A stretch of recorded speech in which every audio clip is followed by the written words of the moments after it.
Birchfield, an all-state punter last year for the Wildcats, and he is very good putting the foot into the ball. The Yellow Jackets will bring their up men across the 20 to the 25-yard line. It's Davis, Hines, and Robertson as we get set for another Cable One kickoff. Birchfield with a quail run. They come to the ball. Now they'll back up. You know, you got to be very careful when you do that, because if you cross that line, it's offsides again. And some of those guys are getting very close, but it's an art, and I'm sure they practice that a lot. Here we go. Birchfield on the Cable One kickoff, and he bangs it again, and this is going to be Hines that's going to take it. He shifted up to the 10, 15, 20, 25, looking for daylight across the 30, and he'll go down at the 31-yard line. So Davis and Hines switched position. Davis had started on the far right. He and Hines flip-flopped, and they kicked it to the same spot. Hines took it and got to the 31. Well, I'm sure they've studied the film, and they know who not to kick it to. Robertson and Hines are not the guys you want to kick it to, so Yellow Jackets just got a little bit smarter there and flip-flopped their guys around. Will Crawley will lead the Yellow Jackets to the line of scrimmage. 6 carries, 5 yards rushing, 250 yards through the air. Too tight, power eye set for Denison. Now they'll break the power. The back's in the eye, offset eye to the left. Crawley on first down. He's going to hand it Robertson. Robertson stutter stepping his way down the line, and he picks up 2 yards on the opening carry tonight. The Yellow Jackets go strength against strength on play number 1, and it's a 3-yard gain for the Jackets. 2nd and long coming up. Well, Robertson coming in this game with 897 yards, picks up 2 there, give him 899. And we'll see what the Jackets can do, as they've got Chad Price is in the football game right now at the wideout. Backs in the offset eye, slot to the left, and this is going to be Robertson heading left, looking for daylight, lunges ahead. About another 2.5 to 3 yards is going to set up 3rd down and short for the Yellow Jackets. Denison on the year in 3rd down conversions, 21 of 47 of 447 first down percentage. Ball rests exactly on the 38-yard line of the Yellow Jackets, needing 3 yards in order to pick up the first down. Jackets have Chad Roberts into the game. He will split wide to the right. Jeremy Grimes is in on the 2 tight set. Vaughn on the other side. Offset eye look, Polk in the backfield. This is play action. Crawley on 3rd and short throws, has Polk. Polk is going to get the first down, I believe, on 2nd effort. It's going to depend on where they spot it. He got across the marker, was knocked backwards. They're going to spot it and give him the first down. Well, he had momentum shifted. They're moving the sticks now.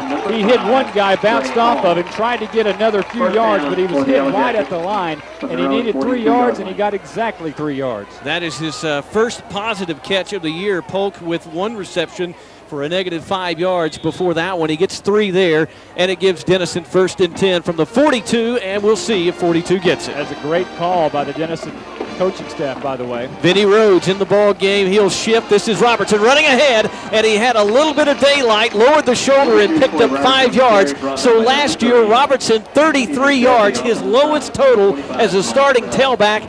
He has already over 10 yards tonight. Hopefully it'll be a different contest. Well, I believe he has 12 yards after that carry. And, he only had 10 carries in last year's football game. And he'll have that before the first quarter's over tonight for sure. Maybe before this drive is over.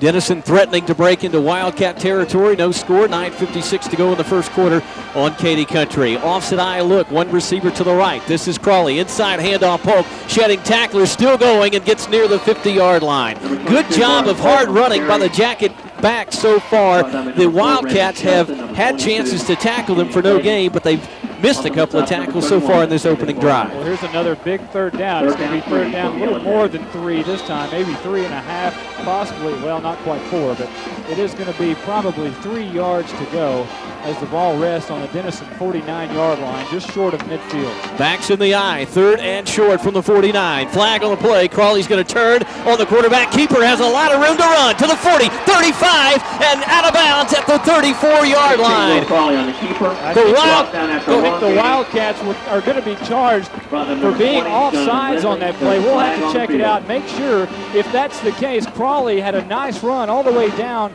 to about the 34-yard line. We'll check and see, and it is offsides against Sulphur Springs. So nice job there by Crawley getting out. It's a 15-yard gain. That was a heads-up play by the senior quarterback, because a lot of times when the flag flies before the ball is snapped, a lot of players will stop what they're doing. Crawley very alertly scampered around the right side. It even looked like perhaps a busted play. The senior signal caller, he got some good yardage. No, that's a quarterback trap all the way. That's a design play. Saw him working on it in practice yesterday. This is a handoff. Polk running straight ahead, lowers the shoulder, gets near the 31-yard line. They'll actually mark it at the 32. 8:54 and counting in quarter number one. It is the District 11 4A opener between the Denison Yellow Jackets and the Sulphur Springs Wildcats. No score, but Denison on the move. Well, this is a great game so far. Denison has gone all the way from the 31 to the other 32. Now on just 8 plays so far. This will be the 9th play of the drive, taking over 3.5 minutes off the clock. The Yellow Jackets backs in the offset eye. This is going to be Means. It is a reverse. A reverse for the Yellow Jackets. Marcus Davis to the 30 and down to the 25-yard line. There is a penalty marker laying at the 31, however. Let's check down with our Bratcher Funeral Home sideline guy. Jason, did you get a chance to look and see what the flag would be for? Flag on the field. I would say a procedure thing against it, but it is indeed offsides against Sulphur Springs once again. Looks like the Wildcats anticipating Robertson so heavily that it's making them jump off sides.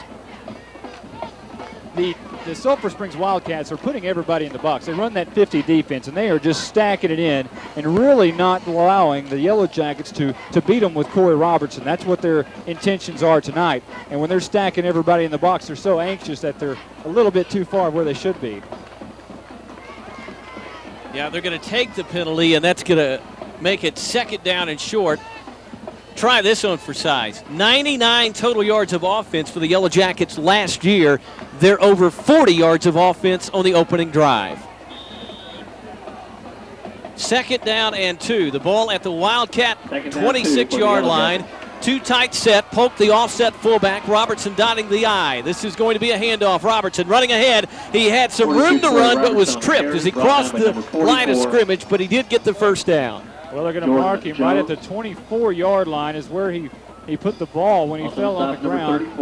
Like you say, it is, I believe, going to be enough for the first. They may even measure this, and I believe that's what they're going to do.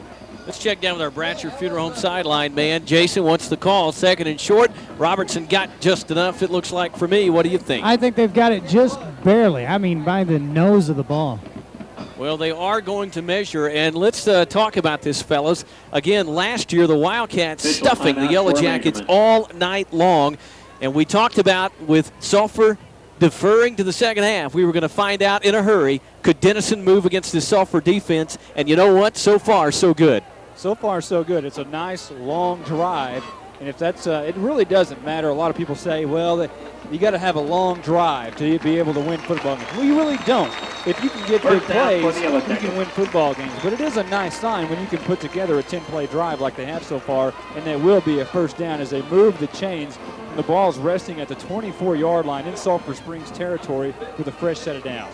Yeah, our Bratcher Funeral Home sideline man's got the specs on tonight. He called it by the nose of the football. Denison, 7 carries, 36 yards rushing on this opening drive. And again, Robertson last year held to his lowest total ever as a starting tailback, only 33 yards, only 99 yards of total offense for Denison on the night. Already they've got more than 36. They're closing in on 50 on this drive.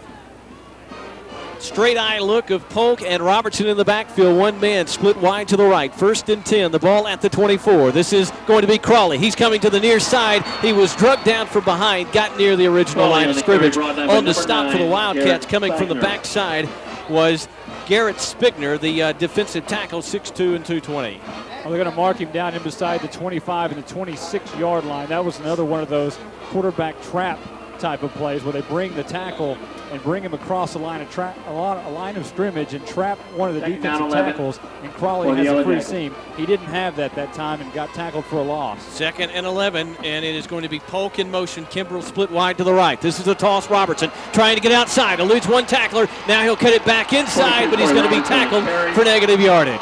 Well, this one is a busted play from the beginning. Oh, I shouldn't say busted play. It was designed to be a toss to the right side. Denison moving from right to left on the radio dial. And as soon as Robertson got the toss, he was trying to sprint towards the far sideline. The defensive end played great technique, was right in Robertson's face the whole time. It made Robertson make an inside cut and was right on him. And then all the Sulphur Springs Wildcats, about 5 of them were right there for Robertson. 3rd and 13 from the 27 of the Sulphur Springs Wildcats. Denison 2 out of 2 in 3rd down conversions. Polk in motion. This is Crawley. It's a toss. Robertson's going to throw it. He had his man in the flats, Josh Vaughn, but he overthrew him by a step, and Robertson unhappy with himself.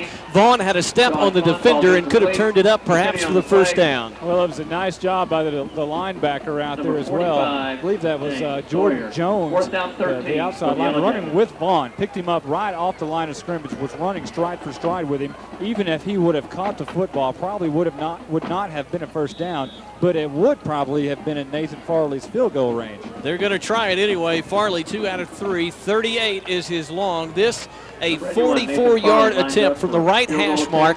Farley 2 out of 3. He'll try to give the Jackets the first lead of the night. Good snap. Fink has it down. It is a line drive kick. It is wide to the left. May have been tipped at the line of scrimmage, and it is no good. And the Wildcats bend but do not break on the opening drive. 6:24 to go in quarter number 1. Starters tonight, Ryan Henry is the 6'1", 178 senior quarterback. The no-huddle look will give you the rest of the starters in just a moment. 1st and 10 after the Farley miss from the 27-yard line. It will be Henry from the shotgun. 4 receivers. He's flanked by Jared Ramey. Henry back to pass. Pressure in his face. He's sacked in the backfield. Back to the 20-yard line. Hello, Vinny Rhodes. Hello, Vinny Rhodes. And that's a nice job by the Jackets. There was about 3 guys right there.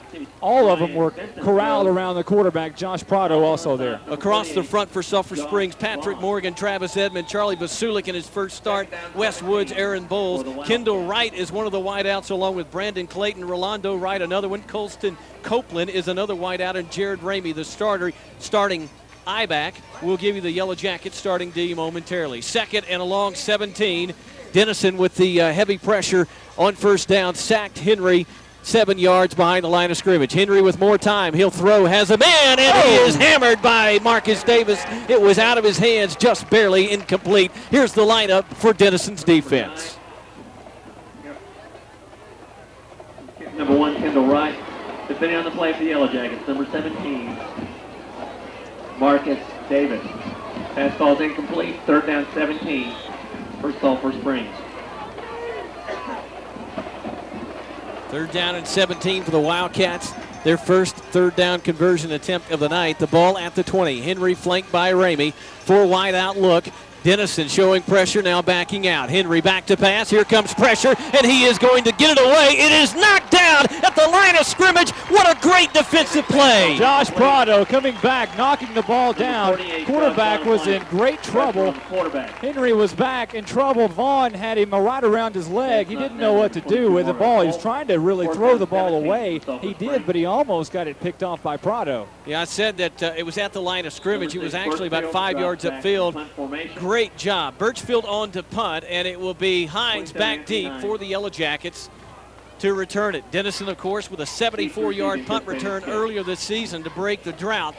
And Hines will stand at the 48 and try to give Denison great field position. Remember, Birchfield, an all-state punter last year. Fink nearly gets there. The kick is away, and Hines is going to catch it. He's going to be corralled immediately at the 36-yard line. And you see how good Birchfield is, because Fink was coming like a runaway freight train, nearly got there. Give Fink credit for avoiding the punter and avoiding the flag, and Hines simply had nowhere to go. He caught the ball and was tackled. Boy, that was a great punt. It was perfect spiral, turned over at about midfield, and Hines caught the ball. He was immediately tackled. As a matter of fact, the defender was waiting on him to catch it, and as soon as he did, he brought him down right at the 36-yard line, in between the 36 and the 37 of Denison territory. Very quiet crowds on both sides. They both sense how big this game is, and I think there's a lot of nerves right now in Munson Stadium. Denison, a good drive that comes up empty on their first drive. It was 3 and out for Sulphur Springs. This is going to be Robertson, or yeah, it is Robertson, and he gets across the 40, a pickup of 3, perhaps 3.5 yards.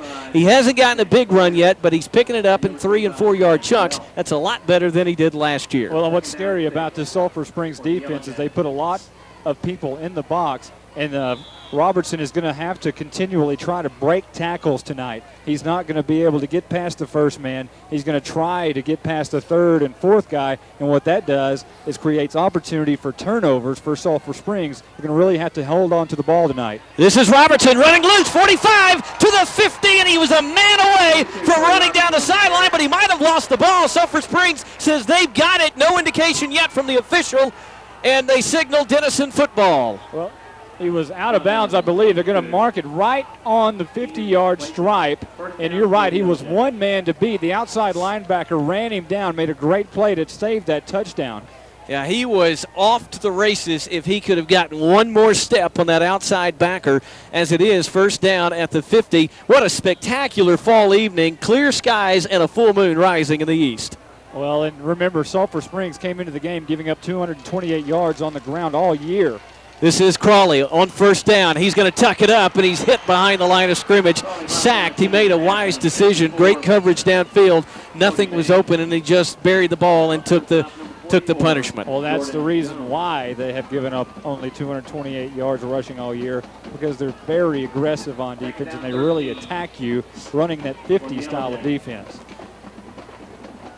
One pass completion on the night so far for the Yellow Jackets, and you got to figure at some point they're going to have to make just a few more. They'll come with a 3-wide outlook. Crawley in the shotgun. Low snap. He's going to flare it out to Robertson. Robertson turns it up. He's got room to run. Look out. 45, 40. Robertson to the 35, 30, and out of bounds. Oh, what a great play. It was just a hitch play, kind of almost a lateral at the 42-yard line. Robertson got it. There was a great block on the outside. I believe that was Matt Smith, the offensive lineman. I believe the tackle made the great block. But as soon as he did, Robertson ran right behind him, had a free ride all the way down to the Sulphur Springs 30-yard line, and that's where the ball rests with 3:47 left to go here at Munson Stadium in the first quarter. No score. 23-yard completion. This is an offset, too tight set. This is going to be a reverse. Josh Vaughn coming near side, looking for blockers. He's got the corner, 25 to the 20, and out of bounds at the 19-yard line. Well, he got a great block from Hoekstra on the near side. That was a wonderful tight end reverse. Hoekstra had the great block to spring him for an extra few yards. You know, Kevin Farr today, as he was in the crowd coming south on I-35 out of Norman, up covering the baseball tournament, he called and said, you know, every big game that Denison's played and they've won, there's usually been a tight end big play for the tight end, a reverse, and that time it was. This is Hines on the carry as he subs for Robertson, and he'll roll back inside to near the 15-yard line. So the Jackets in the red zone for the first time tonight. And remember, Sulphur Springs had given up only 228 yards rushing all season. They gave up only 99 yards of offense to the Jackets last year. Denison about to eclipse that. Let's check down with our Bratcher Funeral Home sideline guy in just a moment. We want to see the health of Corey Robertson, make sure he's doing okay down there. This is Hines in the backfield, 2nd and 7 from the 16. Hines getting the toss, going right, looking for daylight, plows ahead across the 10. He was carrying the football out like a loaf of bread, though. Very dangerous play, but he'll get inside the 10, and it is 1st and goal, Denison. Well, I think they're going to be marking the ball at the 8-yard line. So let's check down with Jason. Is he okay? Yeah, he is okay. He's fine on the sideline. The thing you've got to remember is that Corey's been out for 2 weeks. It may be part of a conditioning factor as you see him come back into the game right now. But the coach is being conservative with his carries. And he will check back into the ball game. Hines will check out. Hines a little gimpy in checking out.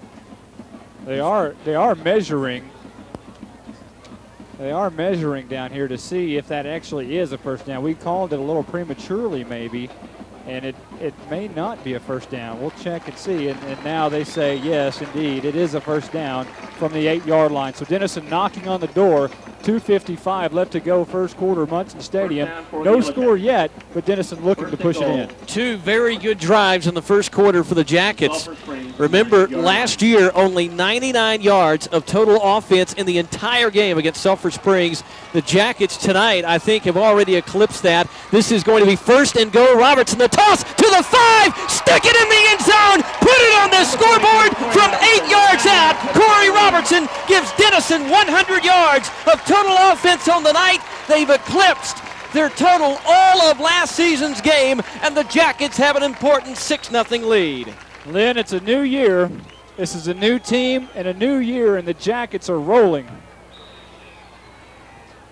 Robertson is the safety man in the swinging gate formation. Fink will break it, and Farley will try to add a PAT. He is 18 out of 19 on the year as Fink prepares to hold the Grimes snap. 6-0 Yellow Jacket lead, and flags on the play. Farley pushed this one to the right, I believe, so hopefully this is against the Wildcats. Saw a lot of that last Monday night in the Monday night football game. It's going to be offsides against Sulphur Springs, and the Jackets are probably going to go for 2 points. They'll move it half the distance to the goal line, and they are sending the offense back onto the field. So Sulphur Springs has shot themselves in the foot. I think this is their 4th penalty of the night. Robertson is out of the game, however, and Anthony Hines is checking in. Maybe they're running that power eye too-tight set that they normally run down in the goal line trenches. And look for Crawley perhaps on the quarterback sneak. This is an offset eye, and it is going to be a toss to Hines. Runs to the goal line, lowers the shoulder, pounds a guy off of him, and sprints across the end zone stripe. Denison, after the Sulphur Springs penalty, has an impressive drive and an 8-0 lead. Yellow Jacket football continues after this timeout. It's 2:40 to go in the first quarter. Farley on the Cable One kickoff is Squibber. They're not going to give Keenan Clayton a chance to return it. An up man at the 20. He burst up the middle, spun around, and he goes down around the 35-yard line. The Wildcats do have some dangerous speed, but the Yellow Jackets will not kick to Keenan Clayton under any circumstances. He is a cannon. Let's check that with Jason Smith, our Bratcher Funeral Home sideline man. I think Farley has some instructions from the coaches. Indeed he has, and I've seen the scouting report said under no circumstances will any kick go to number 22. Farley told me earlier he was a little disgusted because he wanted to show his leg off, but he did say that the coaches had made it adamant to him that most of his kicks would be squibs tonight. Hey, can the Yellow Jackets play ball with the Sulphur Springs Wildcats? Tell you what, Sulphur Springs has had the ball for 1 minute and 3 seconds only in this first quarter. Henry from the shotgun, 1st and 10. The Wildcats in an unusual position this year, trailing 8-0. Handoff. This is going to be Ramey. He's being tracked down from behind. Flag on the play, and it'll be Ramey tackled for no gain. There is a penalty marker thrown into the pile, and we will check the indication. It was thrown by the back judge. Normally that is against the offense, and he almost pointed to the Jackets and then reversed himself and pointed to the right team. Well, it is a hold against Sulphur Springs. That'll back them up 10 yards.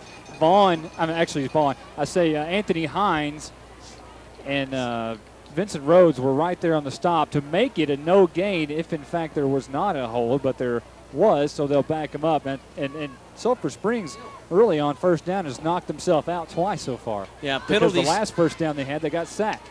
Penalties tonight have really hurt the Wildcats. 4 penalties. Remember, one that the Jackets had an opportunity to accept was not, so the flag has actually been thrown 5 times against the Wildcats tonight.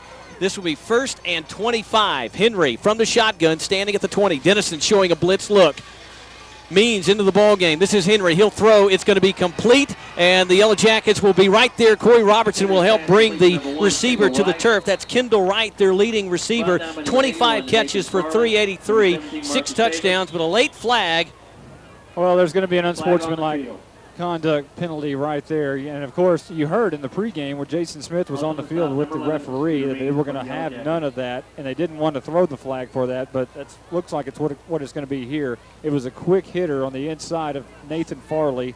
He made the tackle at the 34, almost to the original line of scrimmage for Sulphur Springs, but we'll see what happens there. 2 personal fouls. Yeah, they're going to call it on both the Yellow Jackets and the Wildcats. So it's offsetting penalties. The ball will be resting on the Sulphur Springs 34-yard line, so gave it a gain of 9. Second down and about 11 to go, nearly 12 for the Wildcats. The ball at the 34. The Jackets up 8-0 here on Katy Country. Lynn, Burkhead, and Monte Walker, the District 11 4A opener. This is Henry.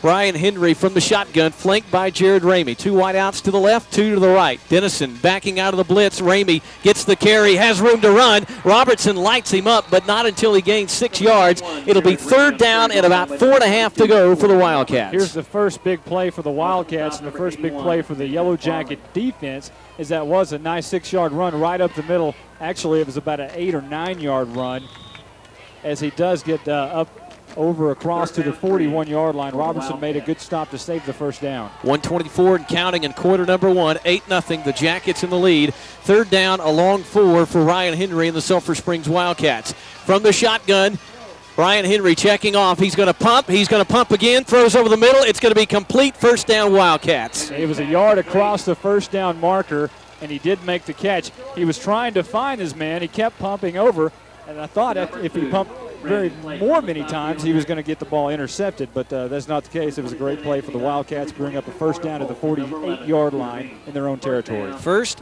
down of the night, as you mentioned. They're at the 48, trying to move into Jacket territory. 1:04 and counting in the first quarter. Henry looking at his play selection on the wristband.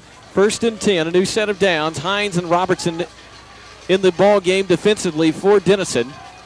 The Jackets leading 8-0. Henry back to pass. Here comes pressure. Vinny Rhodes almost got him. He loses him. However, a ball thrown downfield, knocked away. Great play. Marcus Davis bumping and grinding his way inside the 10. Well, that was a great play. He wasn't messing around, wasn't trying to go for the interception. The ball was in his lap. He just knocked it down at the 15-yard line. What a wonderful play by Marcus Davis. Step for step with Kendall Wright inside the 10-yard line. Vinny Rhodes with great penetration, but Brian Henry, a little speed, sidestepped him at the last second. Well, it wasn't only Vinny Rhodes. Josh Vaughn was right there to polish him off if Vinny Rhodes got, if he got loose of Vinny Rhodes, and he did. So you got to give credit to the pressure of the defensive line there too. Second and 10. The ball from the 48. 43 seconds left in the first quarter. 8-0 Denison. A little swing pass out on the flat. The Jackets have it stuffed. They'll tackle the receiver for a loss of 2. Anthony Hines coming over along with Scooter Means, and the receiver was Brandon Clayton. He stopped. Let's pause 10 seconds for station identification. You're listening to the Next Media Radio Network. Third down 10 for the Wildcats.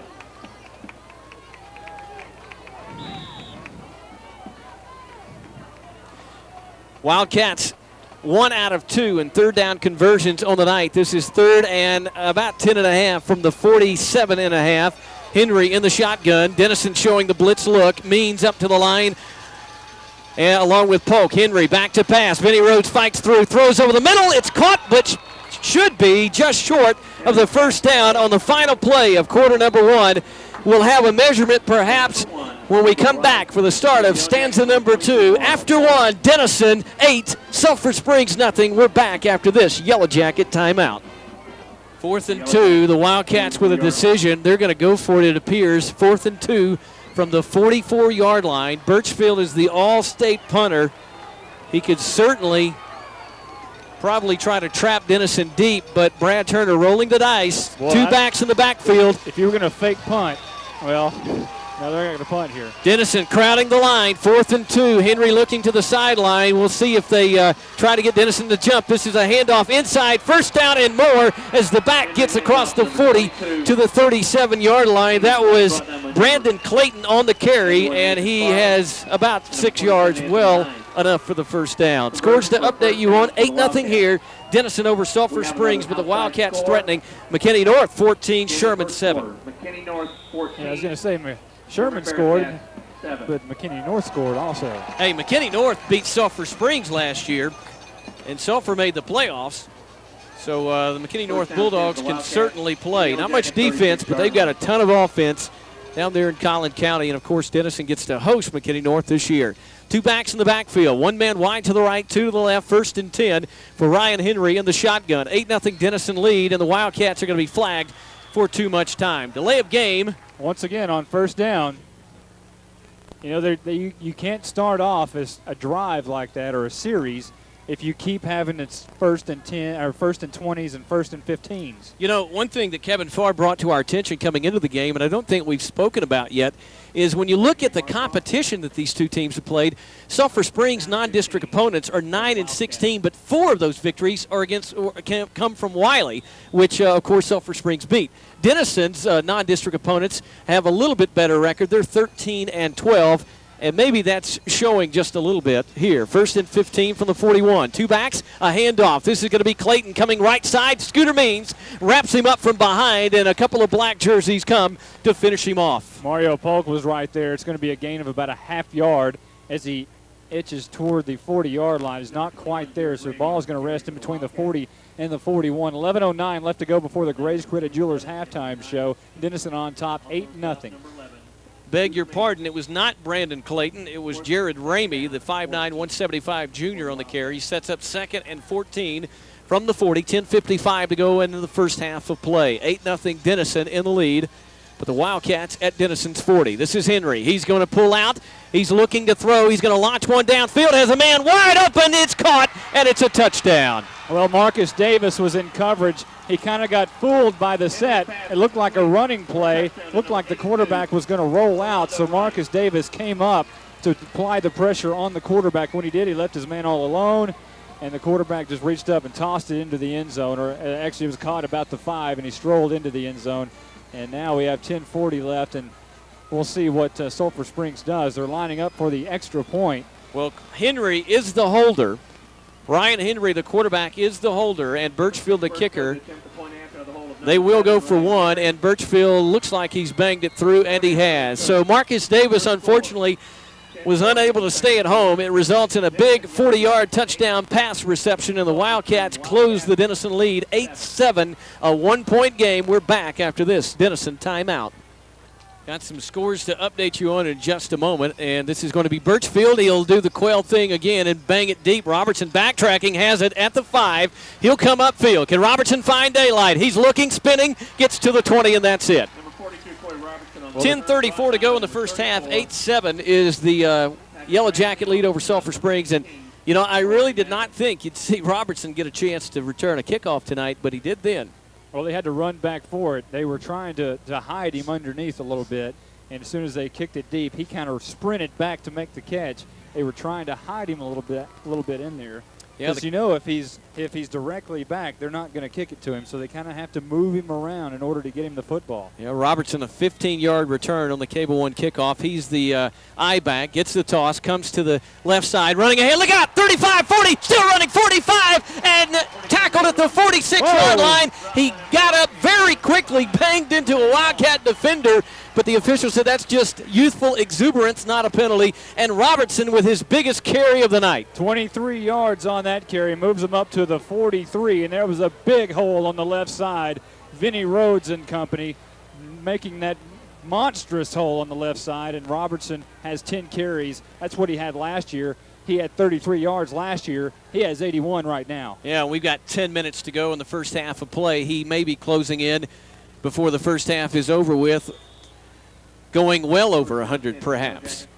He is the real deal. He is. You've known it for 6 weeks now. 1st and 10 from the 45. This is Robertson coming to the near side, bangs off his own man, or he had a little bit more running room, still picks up a couple of yards. 10-12 to go in the half, 8-7. Denison leading. Score updates for you, Monte. We've got some surprises. Well, McKinney North still on top, 14-7. Hey, how about this? Paris on top of Greenville, 21-7 on that play right there. Corey Robertson was trying to get to the line so fast, he ran into one of his blockers. Guess who the blocker was? Will Crawley. Get out of the way, young man.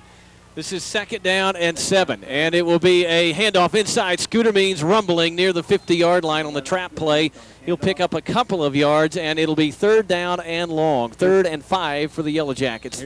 This is another big 3rd down play, and as Kevin the Wizard Farr mentioned earlier in the pregame show, that a lot of times the tight end is big in games like this, and this might be one of those Josh Vaughn type of plays right here. Well, we'll see. You know, one thing that you do know about Will Crawley is that he is a very effective passer. He's not going to throw for 200 yards tonight, but he has over a 50% completion ratio, and you know he's going to have to make some key throws at times here in district play. One of the linebackers is checking out of the game, a little bit of an injury for the Sulphur Springs Wildcats. Maybe that will help out the Jackets. They were taking a little time for him to get off the field. That's why such the delay here before the third down play. Means and Hines in the backfield, 3rd and 5. This is Hines running left. He's got room to run. Look out to the 40. Hines 35 across the 30 and tackled at the 26-yard line. A late flag on the play, probably going against the Wildcats. Well, we don't want to say it's in the Wildcat territory. It was in their backfield type. It wasn't in the Denison territory, so we'll see. It may be a blocking infraction against the Yellow Jackets, and I think that's what it's going to be, and that is really bad news for the Jackets because that was a great play by Hines 27 getting through there.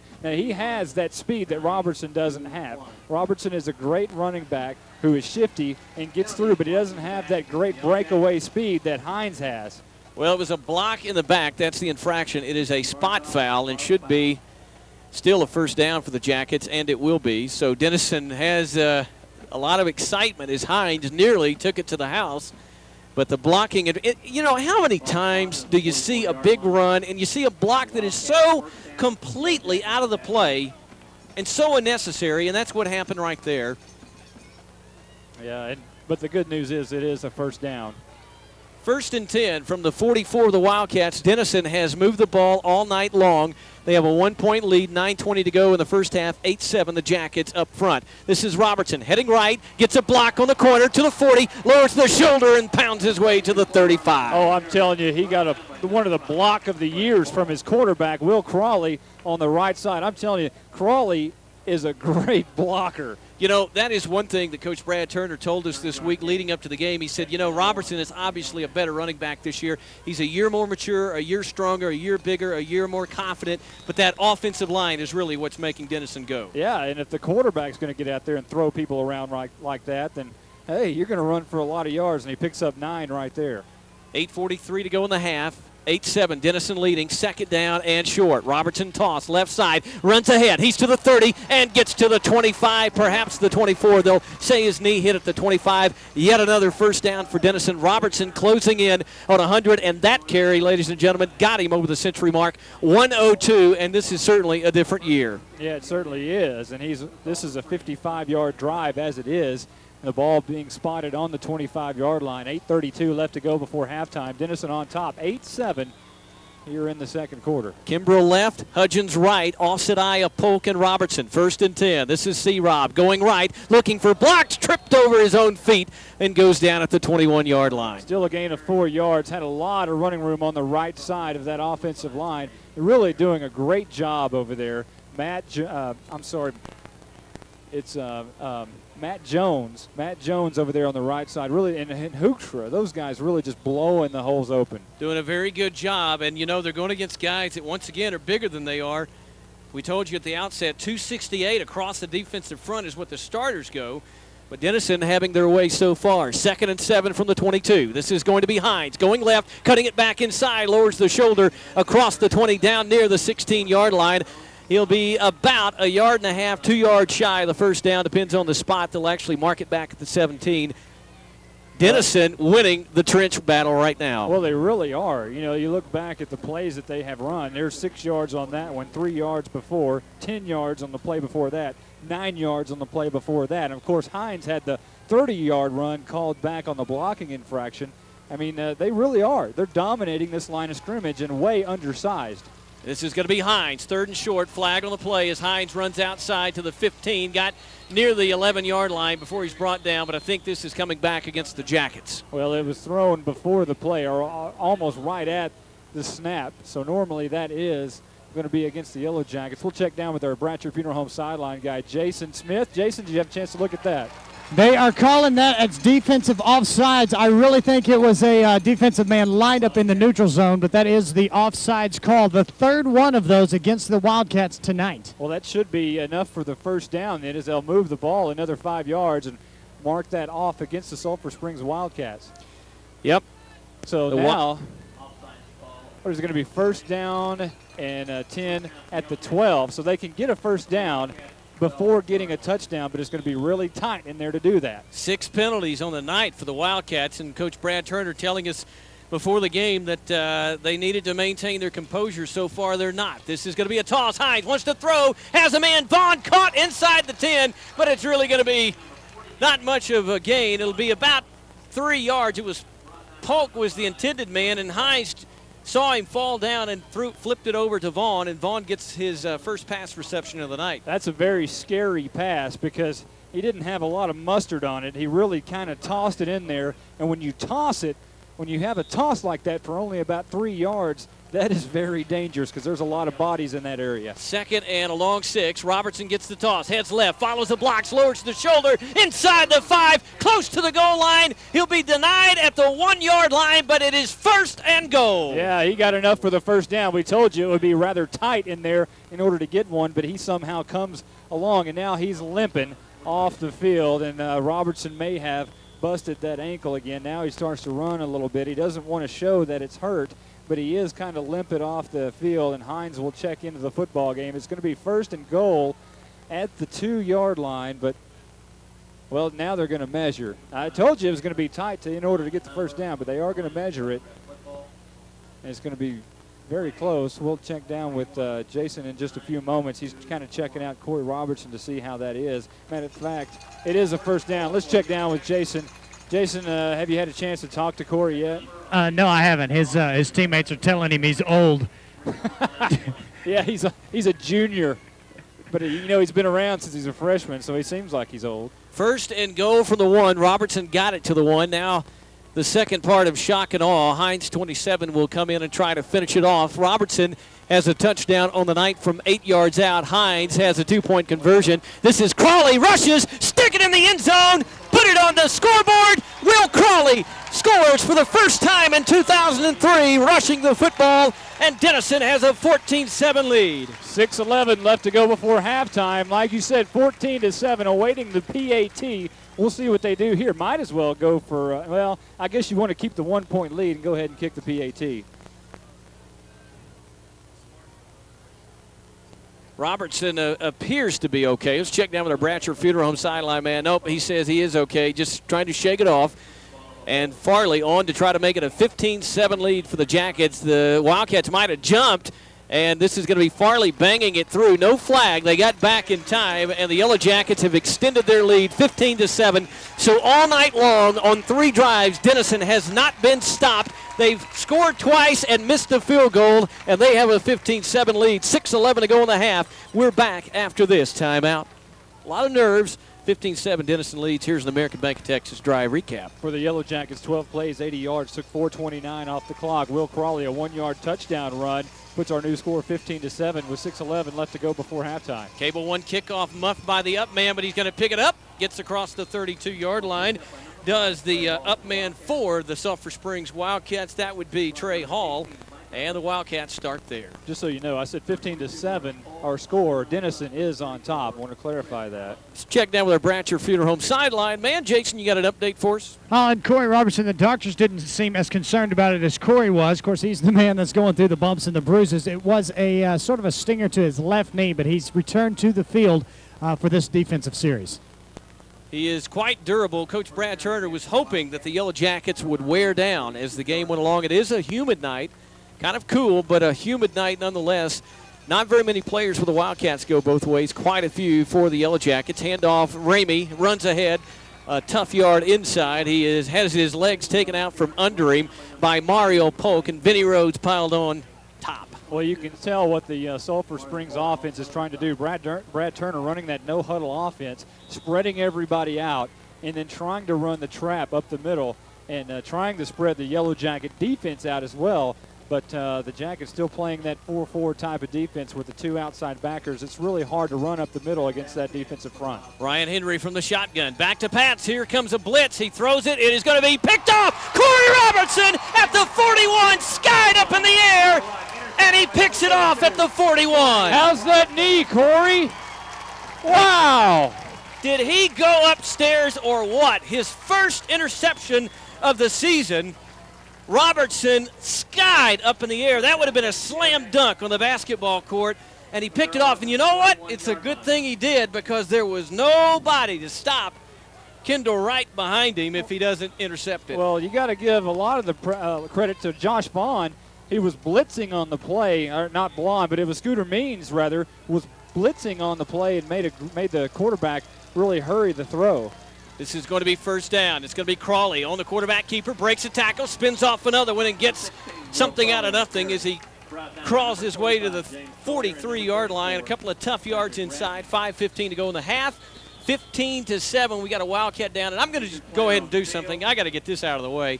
It's amazing. That is amazing. Robertson just skying on that interception. Just a beautiful sight. I wish you, if you're listening and you're not here, I wish you were. This is Hines. He gets the toss, comes near side, lowers the shoulder, 50, Robertson rather, and he gets to the 45. I think the knee's okay as Corey gets another Yellow Jacket first down. So 33 yards total on 10 carries a year ago against these Wildcats. Corey Robertson's making up for lost time tonight. Yeah, he really is. He picks up 11 there as he crosses the midfield stripe, and he's got 124 yards right now, and there's still 4 minutes, 59 seconds left to go before Blaze Credit Jewelers halftime show. Dare we say he could be heading toward another 200-yard night? We'll see. First and 10, Denison. This will be Vaughn, the tight end, in motion. Receivers either side. And Robertson gets the toss, comes right, finds blocks, lowers the shoulder, pounds his way to the 41-yard line. You know, he is not only a great running back, he is not only a great safety man, he can punish people. And he loved it. I don't know if you know who it kind of reminds me of, and I hate to make these comparisons, but if you were watching the Cowboy game last week and you saw Roy Williams make that interception and he just turned and looked for somebody to run over and just pounded him, that's what Corey Robertson does on a weekly basis. How about those Cowboys? Wow. Robertson, or Hines rather, toss left side. He's got room to run. First down and more. 35 to the 30 and tackled around the 26 of Sulphur Springs. And Brad Turner's got to be scratching the head now. The Wildcats had given up only 228 yards rushing all year.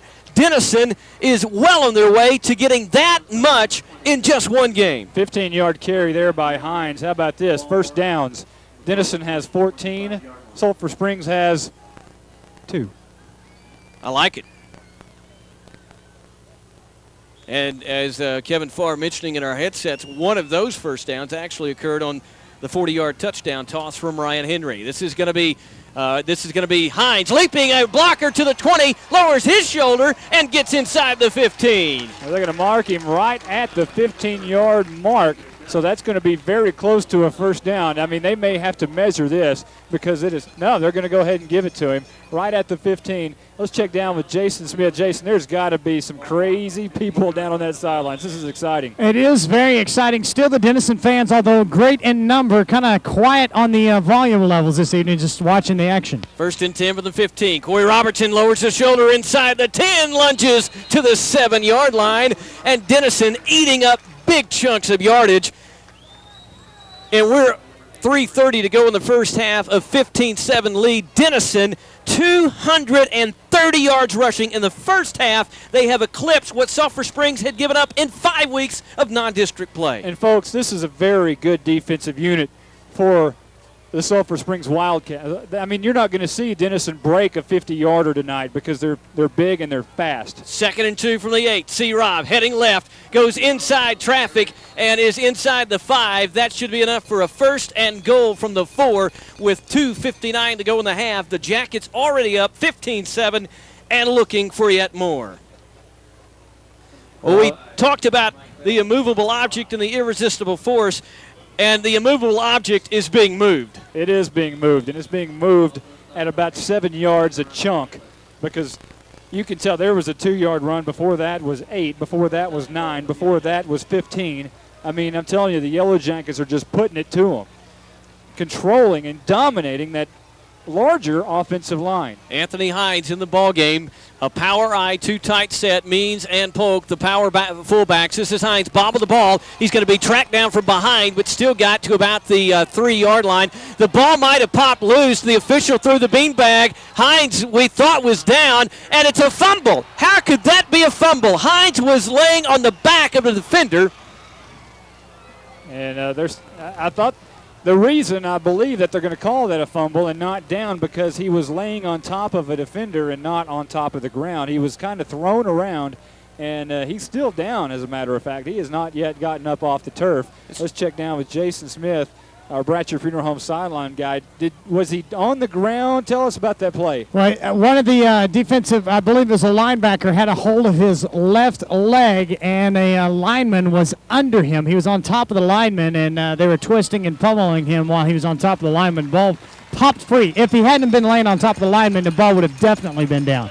Well, let's certainly hope that that isn't a big factor in this football game, because if they would have scored there, and certainly would have, if not the fumble, that would have put them up at least 21-7, and that could be a very crucial swing if Sulphur Springs scores on this drive before half, and they're going to have to do it pretty quick because there's only 2:25 left to go, and that would be a huge, costly fumble. But let's hope, if you're a Yellow Jacket fan, that that's not the case. Hines out of the ball game, limping, and Robertson not in the defensive backfield. Grimes is.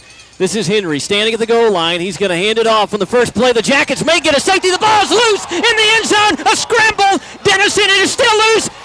And Denison is going to get at least a safety, and they do. Oh, what a great job by the defensive lineman. And Scooter Means coming in there, and Scooter means business. And he means a safety with 2:13 left, 17-7 our score now. Well, the Yellow Jackets don't get the touchdown that they were after, but they do still get points. A safety, Ryan Henry handed it off to his running back, Jared Ramey, and he never, I think he did get a clean exchange, but he was hit immediately at the goal line by Means, and the ball popped free, and the only question at that point in the end zone was whether it would be 6 or 2 for the Yellow Jackets, and Denison has a 17-7 lead with 2:13 to go. And that time both Hines and Robertson were sitting out of the game, and I don't see Robertson on the field, so we'll there he is. We'll get an update on Hines. He was a little gimpy after coughing up the football. But Jason Smith, our Bratcher Funeral Home sideline man, the Yellow Jackets are playing great on both sides of the ball tonight. They really are, and they are fired up big time on the defensive unit. As you can see right then, when they came in, they were pretty upset that they lost the ball, but Nathan Farley and Scooter Means out there getting the entire defensive unit fired up for that series. Indeed, it was a short series, and their enthusiasm definitely paid off. Hey, can we do an American Bank of Texas scoring drive on that? Well, we can do a scoring recap. How about that? How about that? Not much of a drive. Hey, how about this? No plays, no yards. -2 yards. How about that? -2 yards on the drive. You want to know how that happened? Yeah, Denison got a safety. 17-7 our score now.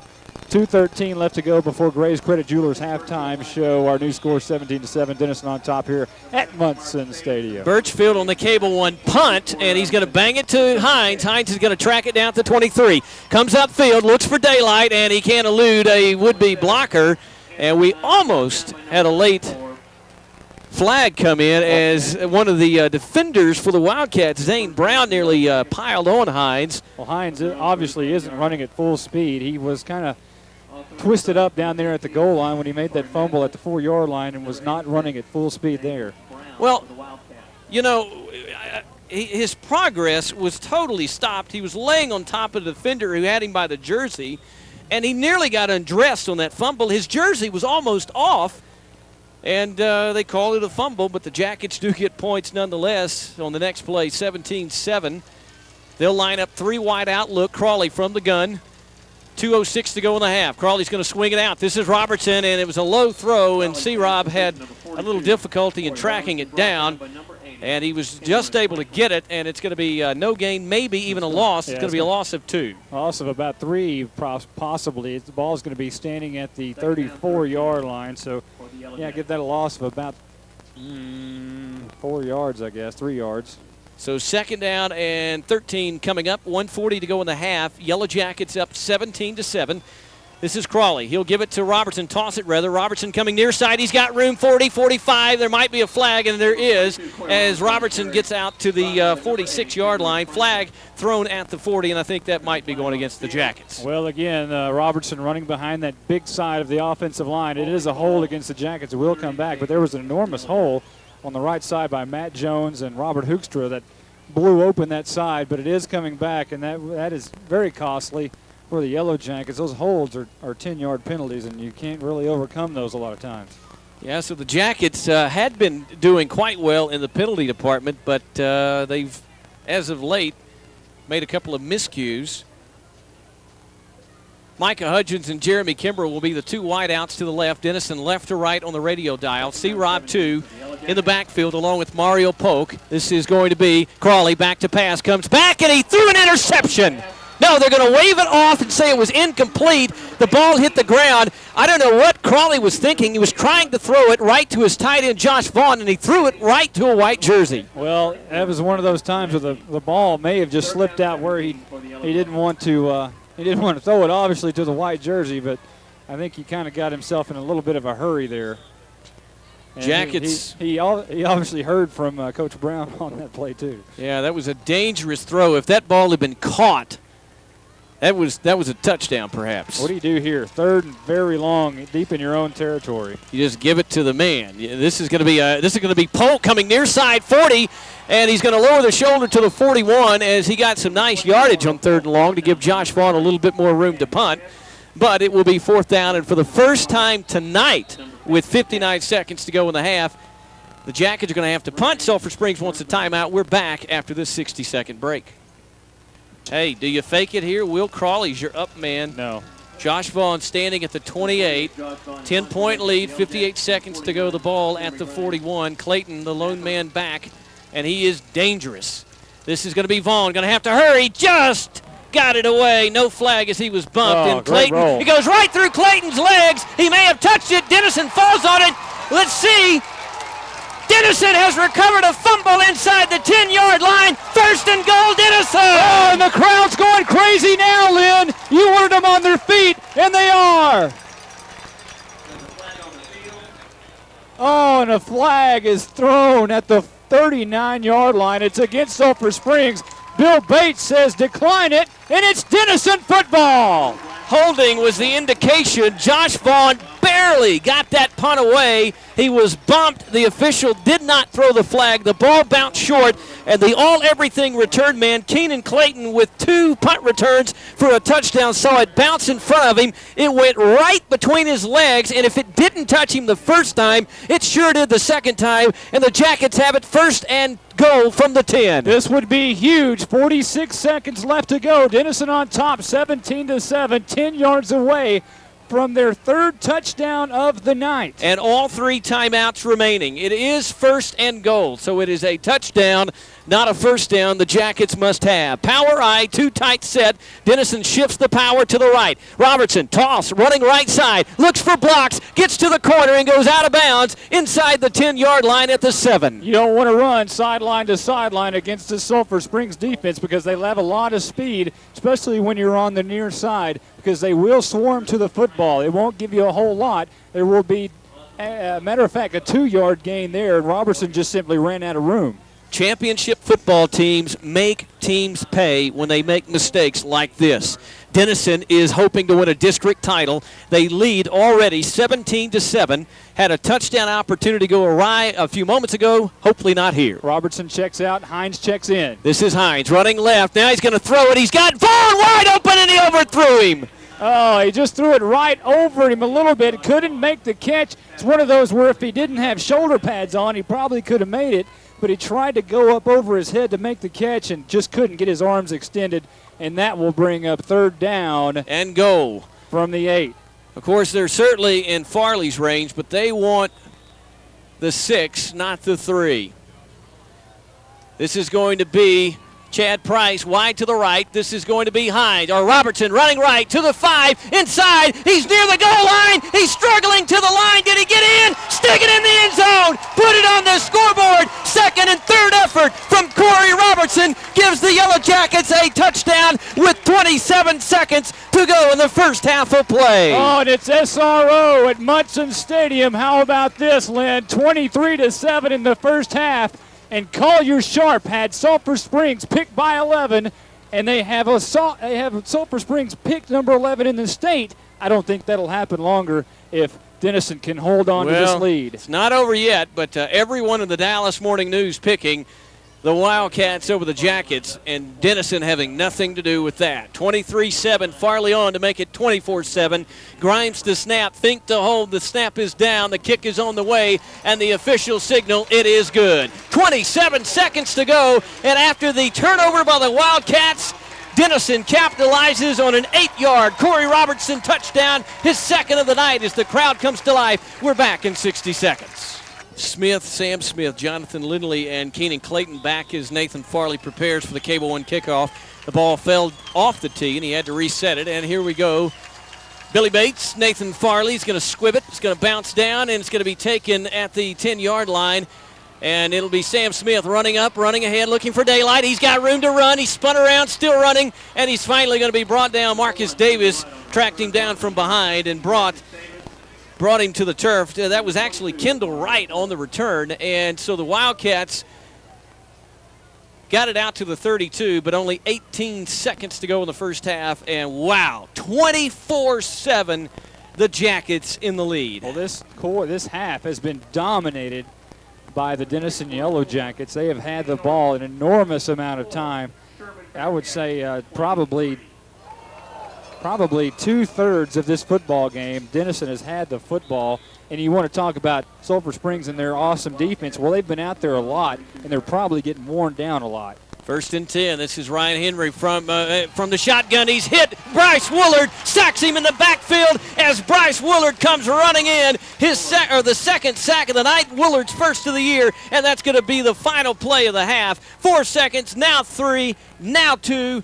We've run to triple zeros, and Denison has stunned the Sulphur Springs Wildcats. 24-7 is the halftime score. The Jackets pounding it out on the ground once again.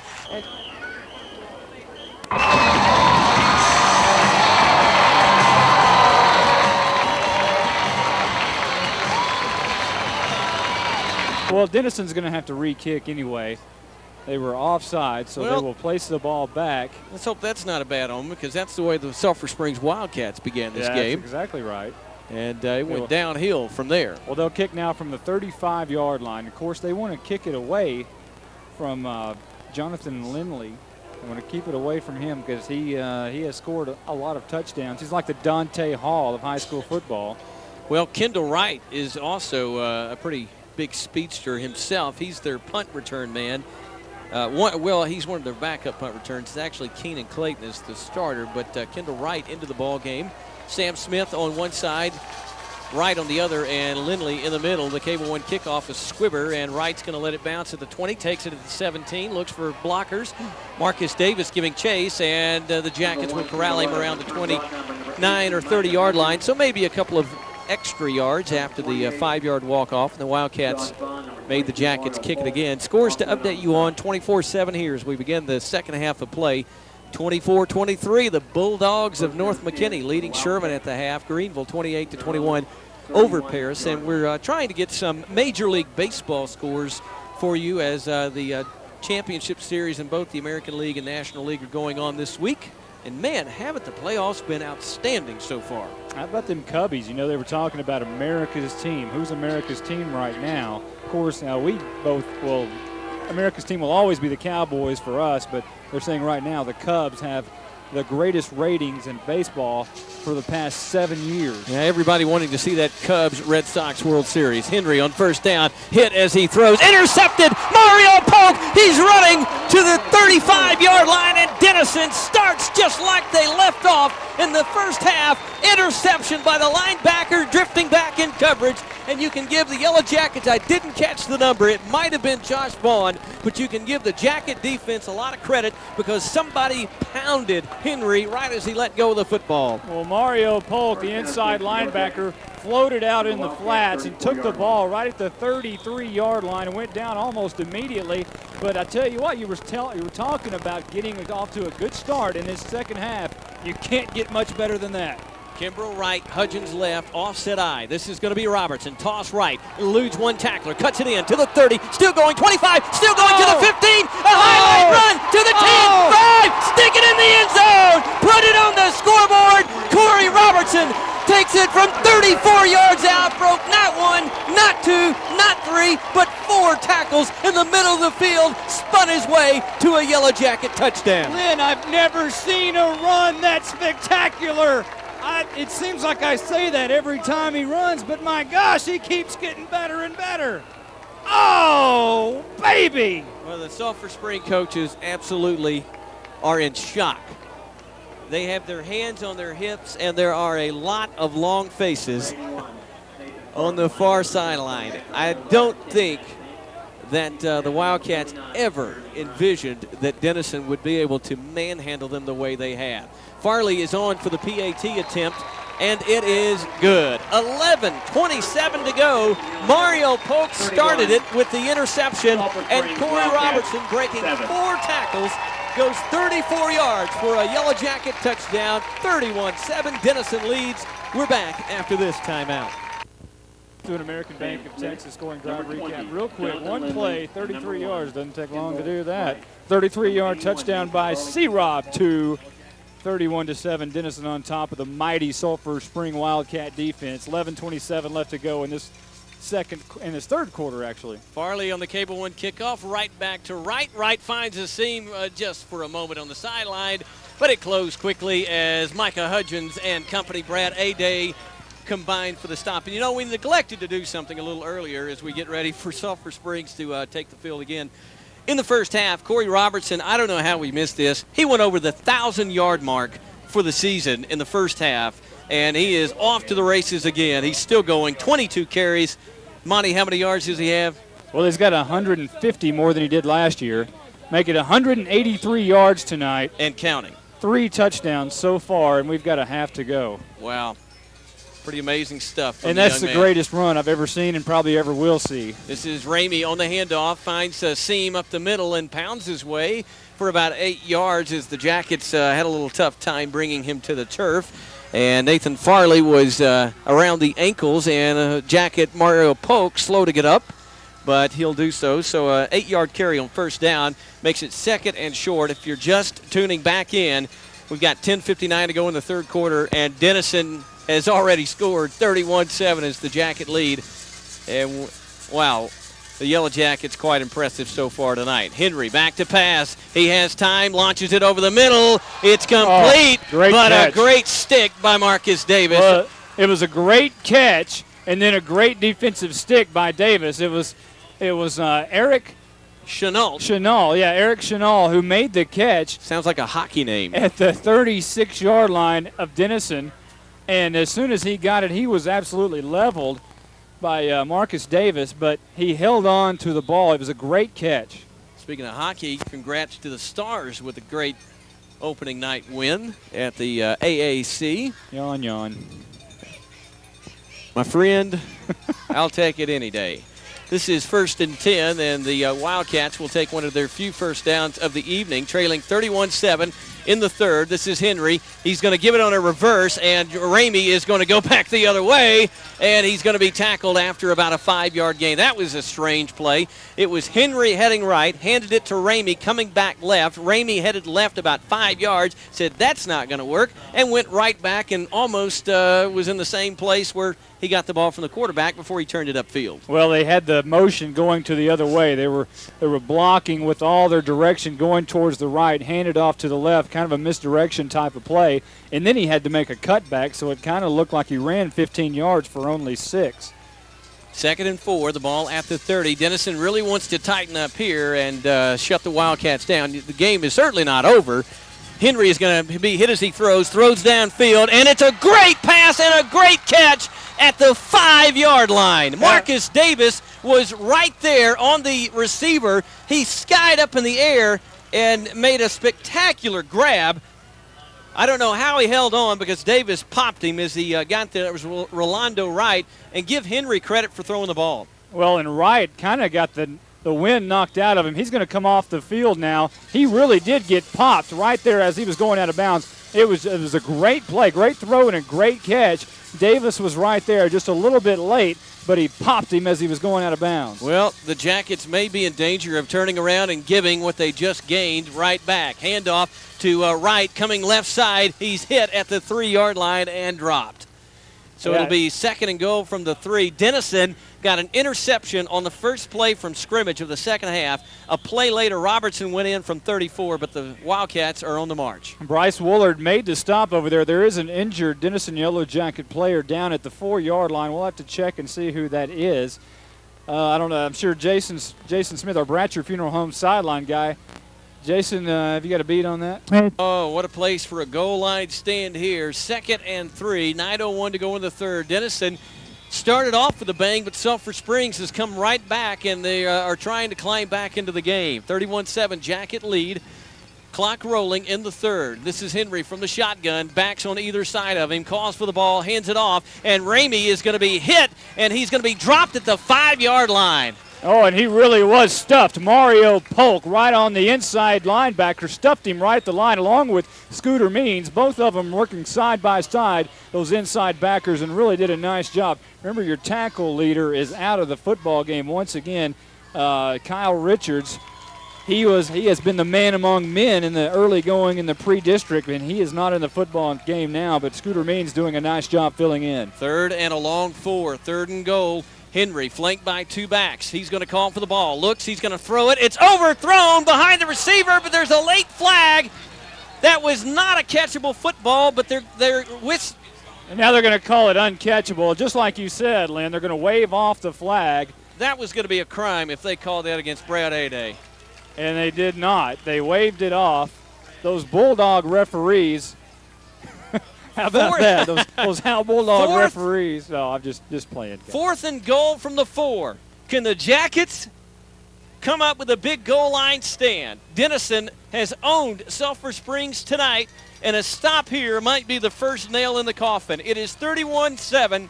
The Jackets leading. Sulphur Springs has marched back down the field, trying to climb back into this game. 4th and 4, the home crowd to its feet. Henry in the shotgun. He'll call for the ball, hands it to Ramey, running right. He sprints to the goal line and goes in untouched. There was great blocking on the right side, and I don't know how he made it through all the black jerseys, but Henry, or not Henry, but rather Jared Ramey, the running back, goes in from 4 out, and the Wildcats have answered right back and trimmed the Denison lead to 31-13. 8:02 to go in the 3rd. And how many times do you see when a team scores, they relax just a little bit, and they let a team come right back down and score, and Birchville puts it through, and it's 31-14. So the Jackets lead now 16 points, or 17 points rather, with 8:02 to go in the 3rd. We're back after this timeout.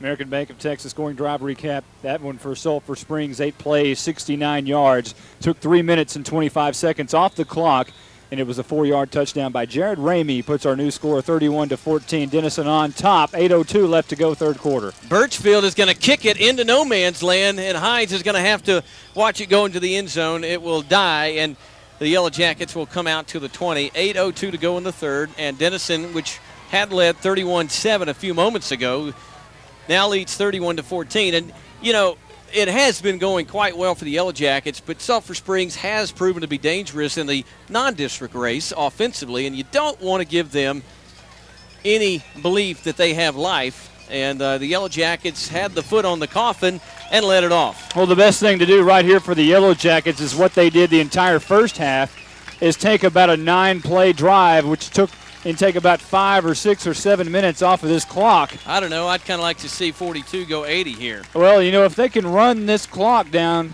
to about, a little bit left in the 3rd quarter, that'll take the breath out of this team. Well, 42 gets his chance, and he's not going to go 80, but he does go 3. Corey Robertson stopped, and the Wildcats showing a little bit of emotion. I think they got quite the chewing out on the sideline, and Denison had better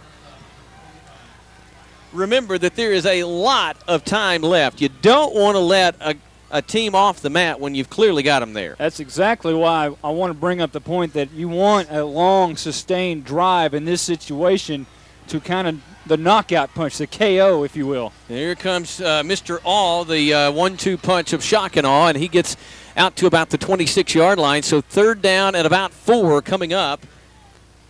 And a very, very important 3rd down play for the Yellow Jackets, nearly the 27-yard line. They've got to get to the 30.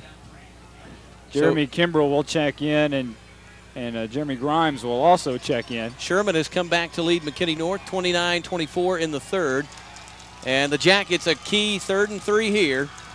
One man, Robertson, in the backfield, and this is going to be a reverse. It's Josh Vaughn coming to the near side, 30, 35, still going, and he's run out of bounds at the 38-yard line. Late flag on the play, and let's check down with our Bratcher Funeral Home sideline man. Kind of looked like a late hit. What do you think, Jason?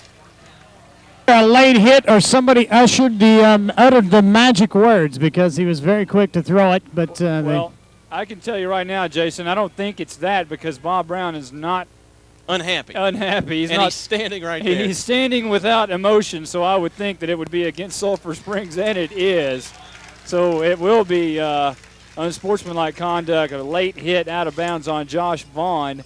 And there's Kevin Farr's tight end play. Hey, Vaughn came in with only 1 carry for 6 yards, and tonight I believe that's 2 carries for 23. That right there is a very, very costly penalty for the Wildcats, as it moves the ball all the way past the midfield stripe into their own territory at the 46-yard line, rather. Jackets have it 1st and 10 from the Wildcat 46. Handoff, Mario Polk, and he gets across the 45 and maybe another yard or 2 to the 43. Thought I saw a flag thrown into the pile, but I did not. And so it'll be 2nd down at about 7. And you know, Brad Turner wanted to make it 2nd and long and 3rd and long tonight, and so far it really hasn't worked out. No, it really hasn't. And if you're keeping tabs on who might get MVP honors or player of the game honors for the Jackets so far, I know it's early, but Mario Polk has had one heck of a game. Yeah, he's had quite a night. The Yellow Jacket fullback, 2nd and 7 from the 44-yard line. This is going to be a deep handoff. Robertson gets to the 41, lowered his shoulder. Whoa! And he took off out of the pile. And we thought maybe for a moment that we had missed something, but they had whistled C-Rob 2 down. They're only going to give him a yard, so it's going to set up 3rd down and a long 6 from the 42. So again, Denison facing another key 3rd down conversion. The clock at 5:50 and counting in the 3rd. Denison had led 31-7, but the lead has been trimmed 31-14. Denison 5 out of 7 in 3rd downs. This is Robertson running right. He'll cut it back inside, lowers the shoulder. He's near the marker, and the Jackets may have yet another 1st down. Let's give our Bratcher Funeral Home sideline man a chance to call it. Jason, did he get it? Now, guys, he's going to be about a yard short on this one right here. We'll see what the Jackets decide to do on 4th down. Well, this would be a nice time to really push it up through and go ahead and get this 1st down if you can on 4th down. And I think the Jackets are going to elect to go ahead and go for it here. Yeah, they are indeed. As Scooter Means checks in, you can see what's coming. The Power Eye 2-tight set. You know, that's right, not a 4th down conversion this year, 0 out of 5. And Crawley quickly to the line, and he runs straight ahead. He's running to the end zone. His flags fly all over the place. The Wildcats jump. The center, Gary Wetz, snapped the ball, and they got the 1st. Yeah, the Sulphur Springs jumped across the line. Gary Wetz snapped the ball. Now they're going to call offsides on Sulphur Springs. And, hey, it's a 1st down anyway. You know, even if he had not snapped the ball, the Wildcats made contact with Wetz. And so it's a moot point because they jumped across the line, made contact. So that's exactly why it's offsides against the Wildcats. And again, I want to give Crawley some credit. Like he did in the 1st half, he alertly kept going with the play, not knowing if it was going to be whistled or not, and he might have been able to score a touchdown. That's very heads up and a very smart job. Now they're in a two tight end set here. This is Robertson running straight ahead, plows to the 26. Boy, this is just smash mouth football. Late flag. Somebody said the magic word. It came in from the back judge, and we'll see who that comes across against. Hines is pointing at the Yellow Jackets, so let's hope that's not the indication. We have a personal foul, and it does go against the Jackets. So Bob Brown preaching to the offense. He's not happy with that. Not sure what happened down there. We'll check down with our Johnny on the spot, our Bratcher Funeral Home sideline man. Jason, what was it? It was, yeah. The magic word. It was, yeah. And Same player, second flag for Denison. So that's going to back the Jackets up to the 42, and I guess about the only positive thing out of that is it would give the Jackets running back Corey Robertson a chance to pad his stats, and he's done quite a job tonight already. Here's something positive for you. 201 yards on 27 carries for Robertson tonight. And he's going to get the call here. No, it's going to be Crawley keeping it. He's around the corner, 40, and lowers his shoulder to the 37-yard line. Nice job of the senior quarterback. Pulled it out of the gut of Robertson and tucked it around the corner. 4:30 left to go, third quarter. 31-14, Denison on top, Munson Stadium. And it has been all Denison in the first half. And now they're pounding this clock here in the third quarter all the way down. They've had it now for over 4 minutes, and that's exactly what I thought that they needed to do. Just pound the football, take control, make that Wildcat defense, which is so tough, stay on the field and get exhausted, and that's what's happening. This is going to be a toss. Robertson running left, got daylight, 35 to the 30. Robertson 25-20 and lowers the shoulder inside the 15 down near the 11-yard line. Is this kid special or what, Lynn? He gets up again a little gimpy, but he's pretty pumped. He thought he might have a chance to take it to the house. 23 yards, and he's up to at least 234 with that carry. Corey Robertson has not been denied all year long. The only time he didn't get anything was when he didn't start. And didn't now play. He is almost. He's at 224 yards. He needs 4 yards to just master what they have given up all year. This is Hines, and he'll be in the ball game. Handoff inside Mario Polk, and he's hit after a short gain to the 15-yard line. Corey Robertson, 28 carries, 224 yards on the night, and 3 touchdowns. He is well beyond the 1,000-yard mark, and with his next carry, should move into yet another step up the ladder in Yellow Jacket tailback history. Remember, the Sulphur Springs Wildcats have given up 228 yards coming into this game all year long on the ground. Robertson has 224. And he's going to bobble. It's going to be Hines who bobbled the handoff, had to track it down. It was a toss, rather, and he had to haul it in. And the attention he had to give to the football took away from his ability to find some daylight, and he's going to be tackled for a loss of 1. And so the Jackets face a long 3rd and 11, 3:04 and counting in the third. This is going to be This is going to be one of the longer third down plays so far tonight. 1,121 yards for Corey Robertson. We'll see what they do here, and I'm sure you might see a Crawley throw it a little bit. Nope. Robertson, he has it, heads up field. He's going to break a tackle, but he can't break the second one. Got back to the 10, and it's probably going to be Nathan Farley time, and Farley is coming onto the field.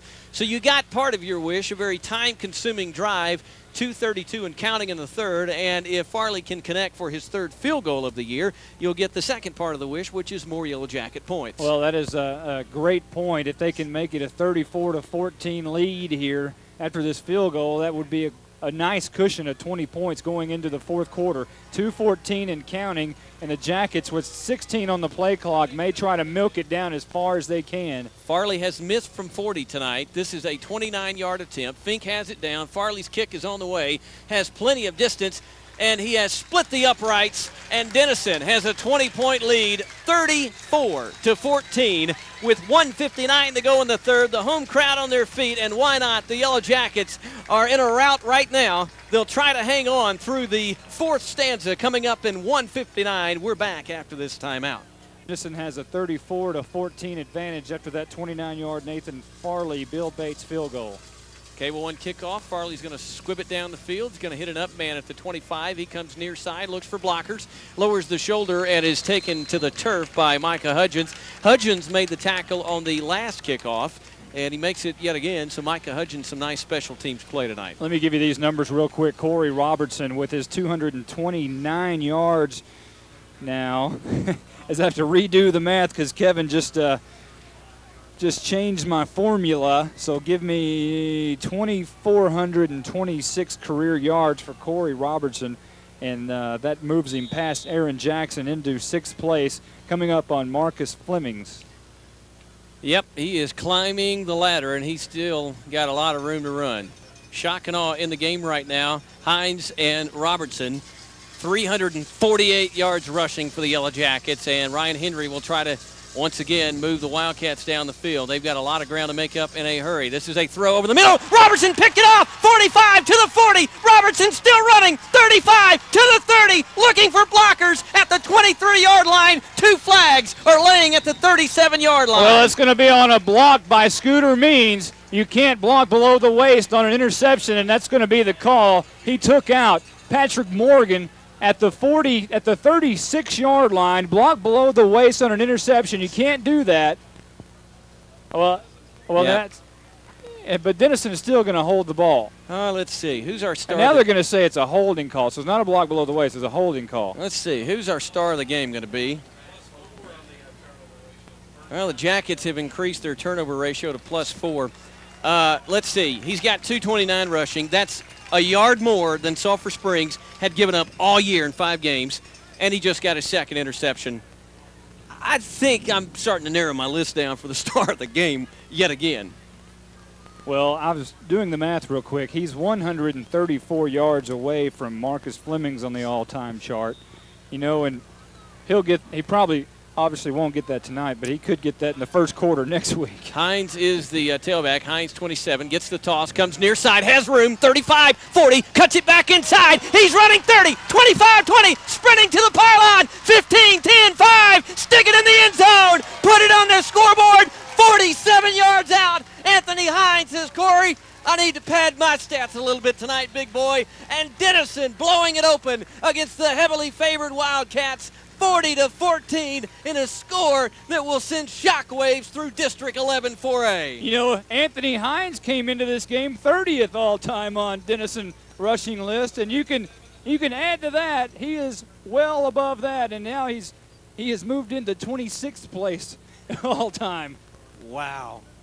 395 yards rushing for the Yellow Jackets against the Sulphur Springs vaunted rushing defense. Fink with the snap down. Farley has split the uprights again. And, boy, Brad Turner scratching his head, trying to figure out the number of the bus that's running over him. It's number 42 and number 27. We call them shock and awe, and the Wildcats are understanding why. 41-14, we're back in 60 seconds. I am shocked and I am awed. I'm in awe too, buddy. At Munson Stadium. 41-14, Denison on top. 1:28 left to go in the third quarter. American Bank of Texas scoring drive recap. One play, 47 yards. That's all it took. Anthony Hines, one play, 47 yards. Hines, 27. And that's the score. 41-14, Denison on top. 1:28 left to go. Third quarter, Munson Stadium. Farley on the Cable One kickoff. A bounding kick taken by an up man. Comes right up the field. Breaks free.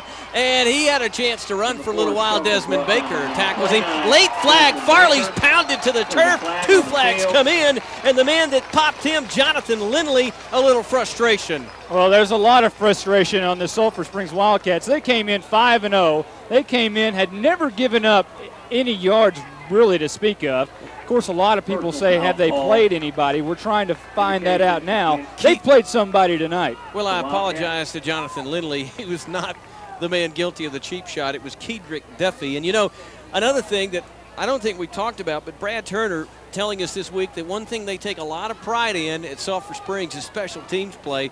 Robert Wallace, their special teams coordinator, and they're not going to be happy with that right there because they got a big return out near midfield, and now they're going to give 15 of it back. Yeah, and they're going to start deep in their own territory now after they had a nice return. And, boy, they're just shooting themselves in the foot right there. And it is frustration. You said it, Lynn. It is exactly frustration. When you feel like you're a good football team at 5-0 and you come out like this and you absolutely get destroyed by a team that you didn't think was going to do it, it gives a lot of frustration to you. Yeah, they never saw this coming. Neither did Collier Sharp or any of the pickers in the Dallas Morning News either. This is Henry handing it off to Ramey, coming near side, breaks a tackle, then another. He's running 40, 45, still running 50, and tripped up in Yellow Jacket territory. That's a nice run there as he crosses the midfield stripe all the way out to the 48. Now you hope that the Yellow Jackets aren't wearing down a little bit. They shouldn't be on defense, but hey, there's a good sign out there. Look who's out on defensive end right now. Yeah, welcome back, Mr. Allen. Malcolm Allen believe that's his first action of the night. If it's not, we missed him getting back. Of course, he missed some action, got in right after that handoff to Jared Ramey. And so the Wildcats have it 1st and 10 at the Denison 45. Boy, that if Malcolm Allen is back and healthy, that is a major, major force out there. Yeah, the only one we got to get back healthy is Kyle Richardson, as you said, and he is suited up tonight. I think they just were going to see if they absolutely had to have him, and they obviously do not. Handoff, Ramey running right, tripped at the line, and Vinny Rhodes is the one that took his shoelaces out from under him. Well, Vinny did make the tackle there. This is the 6th highest rushing total ever for Bob Brown. And that's saying a lot. And we thought tonight would be a barn burner, you know, and because their defense was so highly touted. They came in with 228 yards, given up all year long rushing, and for Denison to have the 6th highest rushing total ever, shows what we know. Yeah, well, we got a barn burner going, but it's a one-sided barn burner. This is a long throw and a diving attempt by Wright, the standout Rolando Wright, 6'4", 182, and he extended all 6'4" of his stature and nearly came up with a reception inside the 20. It went off his fingertips. That's an NFL or college type of attempt at a ball. He sold out trying to catch that football. Yeah, that was a great attempt, diving attempt, you know, and they do put the football in the air, and they're attacking Marcus Davis. I think they realized that Davis didn't play last week, and they're coming after him. Every time they have gone deep, they've come right after Marcus Davis. And, you know, he leads the team in interceptions. I think it's more the matchup with Rolando Wright being 6'4", Marcus Davis being 5'9". High snap, Henry gets it down, pressure comes, he throws it, it's a little inside slant, wide receiver, screen ball's loose, a scramble at the 34, Denison says they've got it, and we're waiting for the official indication, no signal yet, Denison says they've got the football, and they do! Boy, you couldn't get better than that. What great results for the Denison defense, as I believe it's going to be Jesse Dixon coming up with the ball, and it is. Dixon comes up with the recovery. What it was is it was a slot back. They ran him kind of underneath into the flats. They ran him underneath. They put everybody deep, ran the slot back underneath, threw it to him about a 3-yard in play, and he just lost the ball. Yeah, somebody reached the big old mid in there and popped it free, and Awe is in the game as the tailback. The ball at the 32, 14 seconds to go in the third. Could he take it the distance here? He's going to get a chance. He's coming near side, 40, trying to find the corner and lowers his shoulder, and he's driven out of bounds by 4 defenders, but that carry puts Denison over the 400-yard mark rushing, and I want to tell you, there are going to be some shocked faces when they read this score in the paper tomorrow across the Metroplex. 12 minutes to go, it's jacket quarter, but hey, it's been jacket quarter so far. 41-14, Denison owns the Wildcats through 3. We're back after this timeout. This just in, Collier Sharp has changed their mind. They're favoring the Yellow Jackets by 30 right now. As they sprint to the line. This is the toss. Robertson, he's trying to hit outside, cuts it inside 40, 45, 50. He's got a man to beat. Robertson down the sidelines, 30, 25, still going and fumbles it out of bounds at the 18-yard line as he was poked from behind, but his longest rush of the night, and that may have given him his career night rushing. Corey Robertson has his #1 game was Wichita Falls Rider back in 2002, 253 yards rushing. They're going to mark him at the 16-yard line, and that carry gives Corey Robertson his all-time single-game highest performance, 281 yards against a defense that had given up 228 in 5 games. Absolutely unreal. Hines gets the ball here. And he's heading to the end zone, to the 10-5, stick it in the end zone, 17 yards out, put it on the scoreboard. The route is officially on. 47-14 as shock and awe are absolutely demolishing the Wildcats. Touchdown, Denison. Absolutely incredible. No one saw this coming, I don't think. Especially Collier Sharp. 47-14. a 16-yard touchdown for Anthony Hines. Corey Robertson, 281 yards rushing on the night, and we still got 11:43 to go. Farley has split the uprights yet again, and with 11:43 to go in Jacket Quarter, the home crowd comes to their feet, and why not? 48-14, the district 11-4 opener. The ghost of 2002 Sulphur Springs has been buried. The Yellow Jackets on their way to a win. We're back after this timeout. Wow, we have been shocked and we have been awed. This is a squibber, a banger. It's going to be taken by an up man at the 35, breaks tackles, still breaking tackles, and then he's driven to the turf by a host of black jerseys. Well, Matt Fink was there first. Scooter Means polished him off. Chad Roberts also got a lick in there. Yeah, there was a lot. Mario Polk. There's a lot of guys in there. Wow. Brad Turner is going to file a hit-and-run report with the Highway Patrol when this thing's over with. My goodness. Well, you know, I was telling everybody this week that this is going to be one of those classic games, barn burner. I was telling great everybody. Great offense versus great defense. And I was telling everybody this might be the most important game of the year. And it certainly was, and probably still is. Because with the momentum coming off of this thing, sky's the limit. Oh! A high snap, a scramble for the ball. The backup quarterback is in the game, and he's going to track it down inside the 20-yard line. Tremaine Jones, he has 6'2" and 230 pounds worth of Tremaine Jones, and he had to extend as high as he could go and just got his fingers on it. And if he didn't get his fingers on it and stop some of the momentum, that ball rolls to the 10. Well, that's a 19-yard loss all the way back to the 20-yard line, and Brad Turner's got to be wanting to pack the bags and just get on out of here. Yeah, man. When the wheels come off, they come off. Third highest rushing total ever for Bob Brown's Yellow Jackets. The handoff is actually Tremaine Jones is going to keep it as he pulled it out of his backup tailback's gut, and he gets about to the original line of scrimmage. Jonathan Hall is the new I-back for the Wildcats, and the Wildcats know it's over with now, and they're just trying to get some new faces in. You know, it's almost as if Coach Brown and staff said, okay, so you don't give up rushing defense, huh? You don't give up rushing yards, huh? Well, we'll show you. Hey, and let's give credit where it's due. Obviously, Shock and Awe deserve a lot of credit, but give the 5 big men up front a ton of credit tonight. Boy, Matt Jones and Robert Hoekstra have just blown gaping holes on that right side all night long. This is Jones, Tremaine Jones, the backup QB, dumps it off to his fullback. Out in the flat, he eludes a tackler, and that tackler comes back and gets him. And that's going to be Nathan Farley, I believe, on the stop. It was Bill Bates.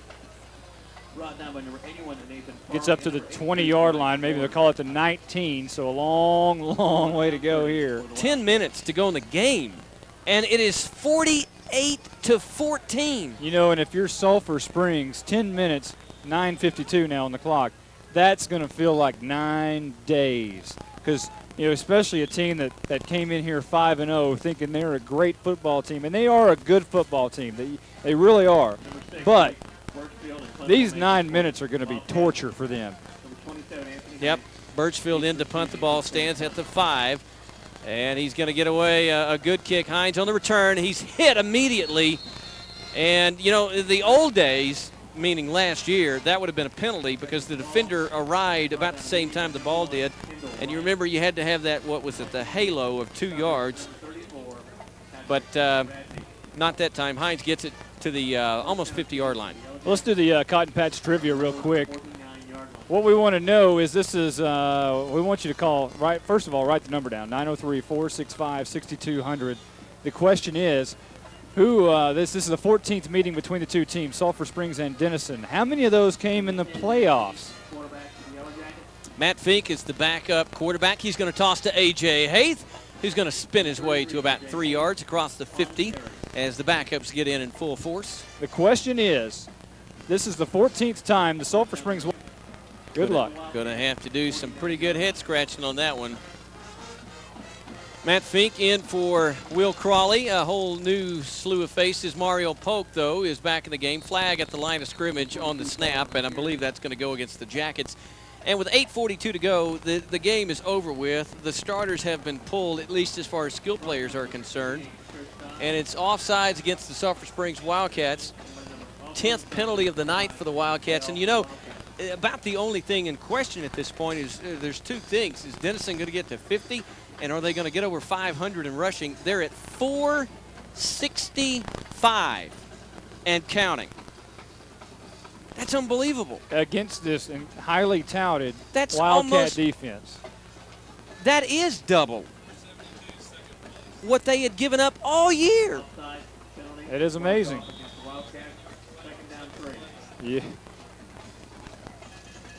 Penalty makes it second and short. This is an inside handoff. Scooter Means has a lane to the 35. Stiff arms to the 30. Stiff arms to the 22. Oh, and Scooter Means grabbed him. Looked like he had his, he couldn't have had his face mask, but it looked like he did. He stuck his right arm up and threw the defender down by the helmet. He had his face right, had his hand right in his face and threw him down. And now that brings the second highest rushing total ever under Bob Brown. This right here is the second highest rushing total ever under Bob Brown. Matt Fink, the QB, backs in the eye.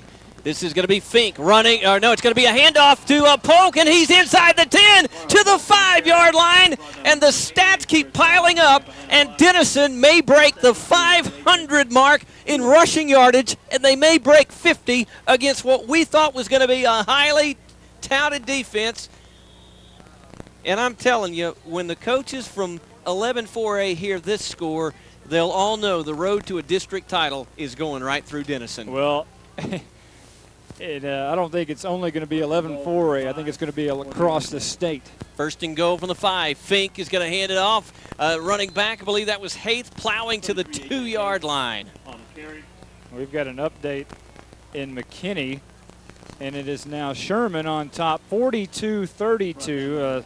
A scoring contest out there. Make that 42-38. So it's a really tight game in the fourth. McKinney North still has a shot to win that football game, but the neighbor Bearcats are on top and holding. This is going to be a handoff. A.J. Haith runs to the goal line. Second effort. Did he get across?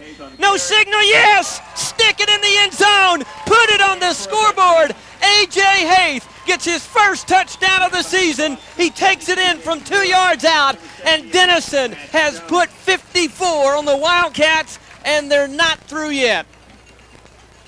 Let's check down with our Bratcher Funeral Home sideline man, Jason. I'm telling you, this is an absolute shocker. Indeed it is, and every player on this side pulling for A.J. Haith to get his first Denison Yellow Jacket varsity touchdown on that last play. And he earned that one, didn't he? Yes, he did. Second effort, got the A.J. train locomoting into the end zone. Farley on for another PAT, and he's perfect. Farley's leg's going to be getting tired. 55-14, and we've got 7:21 to go in Jacket quarter. My, oh my. The Yellow Jackets are for real. District 11-4A, we're back after this timeout. Mr. Crawley. Will Crawley. I presume it's his 18th. Yes. 18th birthday today, and happy birthday, 55-14 for the quarterback. 7:21 left to go in this football game. Denison all over the Wildcats. Squibber on the cable one by none other than Nathan Farley, and the runner is going to get a lane. Thought I saw a flag, no flag, and the Wildcats down at the 34. Well, our trivia winner was Charlie Reinhardt. The answer, these teams have met 14 times now, and the answer of how many playoff games is 2. They've played 2 playoff games, have the Denison Yellow Jackets and Sulphur Spring Wildcats, and Charlie Reinhardt knew that answer. Let's give an American Bank of Texas scoring drive recap. It was 5 plays, 52 yards, and it was scored on a 2-yard touchdown run by A.J. Haith. And their score now is 55-14, the A.J. train. 55-14, Denison on top. Someone's trying to tell me that they've been in the playoffs 3 times. I hate to rain on Mr. Reinhardt's parade, but they've actually played 3 times in the playoffs. And I got the numbers right here, my friends. Kevin Farr says no, and I'm going to go with Kevin every time. Yeah, 2 times. Not according to the playoff records. 2 times according to Kevin Farr, and I'll go with Kevin Farr over I will the records. 1922 Class 1A, Sulphur Springs received a bye in the first round and lost to Denison 27-3 in round 2 of the UIL playoffs. Well, Charlie Reinhardt, you're still going to Cotton Patch. Yeah, we'll give it to you. But Denison twice in the 80s. There's a discrepancy, so Charlie Reinhardt will go to Cotton Patch. There's no discrepancy there. I believe Kevin Farr tripped up on the series record back in 1924. Denison beat Sulphur Springs 33-0, and I believe that was to win the district. Well, in between the happy birthday announces and the trivia, there has been a false start by Sulphur Springs, and they will be backed up 1st and 15 now. Did I get him for the first time ever? The Wizard? No, it's still in debate. I don't still think in so. debate. High snap, Tremaine Jones running for the ball. Denison's got it at the 15-yard line. Oh, the turnover ratio's got to be outstanding. +6, so that's +16, +17 on the year. 55 is the point total, and the only other question we were asking was whether they were going to get to 500 yards rushing tonight. And ladies and gentlemen, they have 509 yards rushing tonight. I'm telling you, this is the most amazing performance. I've been watching Denison Yellow Jacket football since 1981. And I think this is the most impressive performance I've ever seen in a big game by the Jackets. And this was a big game. This was an extremely big game. Haith will dot the I, the backs in the I. This is a handoff to Polk, I believe, and he picks up a couple of yards to the 14. Actually, they'll say just 1. 7 minutes and counting. Now, you don't want to really run up the score. I know Coach Brown is not trying to run up the score here, but you also can't tell your kids not to score. Oh, you got guys like A.J. Haith that have never scored a varsity touchdown. Well, anybody. You can't tell your kids go out there and lay down. You don't ever want to do that. Whoever's in the football game, you want them playing at 100%. So you put the second team and third team in, you thinking that they probably won't score as many points, but hey, when you're stacked like Denison is, you never know. Wow. 2nd and 8 from the 14. The Jackets, with a touchdown here, go over 60. And it's a handoff inside to the fullback, Scooter Means, I believe, or is that Polk? It's going to be Polk on the carry, and he'll get down to the 10. That would be absolutely unthinkable. We've got 6:07 to go, and if the Jackets were to score a touchdown and go over 60, that's unbelievable.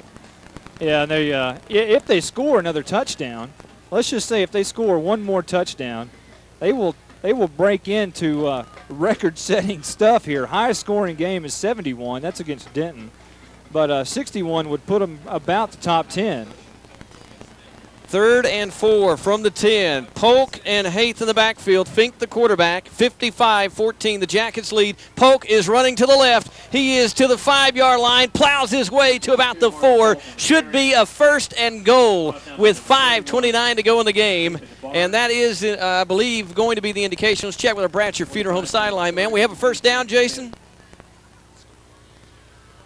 Yes, guys, from what I can tell, it does appear as if Mario Polk's hard running did earn the Yellow Jackets another first down. Well, and it is 1st and goal. It is 1st and goal, and it's 55-14. Denison is all over the Wildcats here at Munson Stadium, 5:18 and clicking. And if they score here, they're into record-setting stuff. Now, the most, I believe Kevin Farr was telling me, the most they've ever rushed against a team was against Denton, 546, and they're cruising on into that. Offset I. Haith getting the toss, heading right to the goal line. Did he get in? A Denison player signaled touchdown, but I think he was a little bit premature in that celebration. They're going to mark Haith down around the 3, so 2nd and goal from the 3. 4:50 to go in the game and counting, and man, I'm telling you, they got a basketball game going in McKinney. 49-46 Sherman on top, and they keep scoring back and forth, back and forth, back and forth. 9 minutes to go, and it's 49-46 Sherman. I think Sherman just won a tip-off. And I want to mention here, when we were talking about 546 against Denton on the ground, that's under Bob Brown. This is going to be Fink heading left. He lost the ball, and it could be a touchdown for the Wildcats. They picked it up and run to the 20, to the 30, and it's going to be A.J. Haith, the lone man that can stop him, and he can't do it. He's knocked down, and there's going to be a late flag on the play, but the Wildcats are going to take it 97 yards for a touchdown, but hold everything. It could be coming back. We've got 2 flags. Well, Mario Polk kind of was wrestling around there with Mitchell Smith at about the midfield stripe. Now, it was before the player had scored the touchdown, so we'll see what sorts out here. Wow. Had some excitement here tonight. So the Yellow Jackets had moved to +5 tonight in turnovers as Birchfield splits the uprights, are actually +6, and now they're back down to +5 after the fumble. And with 4:06 to go in Jacket quarter, the Wildcats get something to smile about. 55-21, though, is the Jacket route. We're back after this timeout. There's 8 minutes to go in that football game. Here's the Quail onside by Sulphur Springs. Don't think they'll be doing the onside kick here in this football game. 55-21, Denison on top, 4:06 to go. I bet there's 1,000 yards or more of offense. This is a high onside pooch, and the Yellow Jackets very alertly cover it, and I believe that was Marcus Davis, and it is, that did so. Came up and recovered the football in Wildcat territory. Let's check that with our Bratcher Funeral Home sideline man. Kind of an unusual play there. There were 2 flags thrown, and yet they awarded a touchdown. Why? Well, the officials said that the opposing player for Sulphur Springs had scored before the fouls took place. I'm not one to second-guess officials, but that didn't happen. Tony, what's up? Yeah, they weren't the Bulldogs, were they? That's your man Tony, isn't it? Tony McLean? I think, no, Tony wouldn't do that. Oh, There's a flag. Scooter Means forgot the snap count. Well, you can laugh about it when you're up 55-21, but Coach Brown would not be laughing. Well, he just took the hat off, and he's standing with his arms folded. And that's the thing. Denison wants to win a championship, and it's things like 96-yard fumble returns and key penalties. You know, there's still going to be some key games remaining for Denison. It ain't over by a long stretch. You got to beat Greenville, you got to beat Paris, you got to beat McKinney North, and you got to beat Sherman if you want to be district champs. And I think we're seeing tonight by these scores that all 4 will present quite a challenge. You know, and McKinney North is scoring as many points as South Lake Carroll did on Sherman. I think they both checked their defenses at the gate tonight. That is some score. This is going to be a toss to Haith, and he's going to be dragged down from behind. A little bit of extracurricular hitting going on. Check this out, Lynn. 56-53. I got to watch the replay on Channel 30 on Tuesday night. Now, Sherman's still in the lead, but they're only up by 3. And there's been 109 points scored in McKinney tonight. What's going on? 56-53, Sherman leading in the first half of that basketball game. Well, there is about 7 minutes left to go in that football game, and that was going to be. Did you have a 70-70 score? This is going to be Fink handing it off inside. A flag is thrown late. Could be a face mask.